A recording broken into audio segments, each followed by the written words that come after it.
Yes bwana, leo Kevin Mabati niko na mkurugenzi wangu. Unajua nyinyi kila kitu kinaongozwa na mkurugenzi. Huwezi ukawa Kevin Mabati bila mkurugenzi. Unamjua huyu? Bonge moja la mtu. Unamwambia mtu mzalishe bati, nafanya nini? Haya, mkurugenzi wangu huyu hapa ambaye yeye sasa ndo anasimamia production nzima kuhakikisha kwamba order za Kevin Mabati zinaenda sawa. Kiongozi? Naam. Mambo vipi ndugu yangu? Nashukuru Mungu. Sasa Ndio. Wateja wetu bwana, niliwaambia kwamba sasa hivi hata alafu tunafanya kazi. Kama tuna uwezo wa kutolea bati. Wanataka kujua bati ya bei rahisi kabisa alafu yenye warranty ya miaka 7 si 10 ni bati gani? Kwanza nashukuru sana kwa fursa nyingine, kwa mara nyingine tunakutana katika tasnia hii. Ndio. Kuhakikisha Watanzania wenzetu wanapata kitu kilichokuwa quality, chenye ubora. Ndio. Yes. Nikirudi kwenye swali lako, kuna kitu kinaitwa maxi cover na cover max. Wengi wanakuwa na confuse. Na hapo wateja wengi nafikiri wanakuwa maxi cover na nini?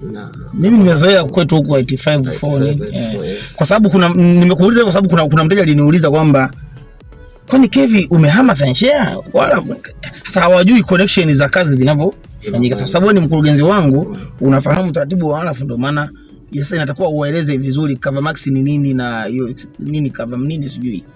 Max ni kubwa, lakini max nayo inapatikana kwenye upana mkubwa.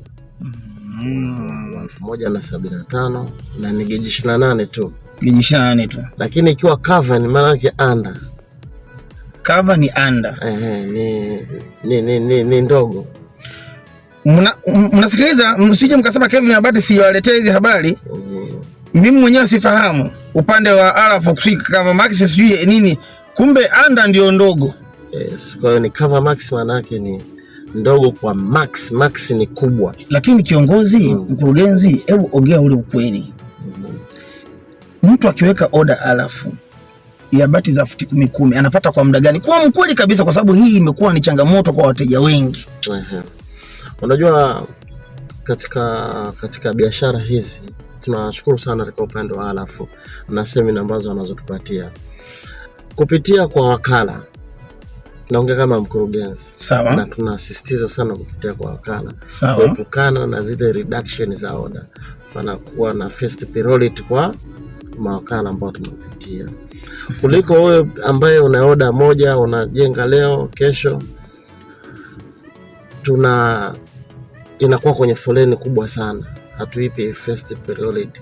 Okay, bati ya futi 10 mteja kwa mfano amekuja leo anataka kuipata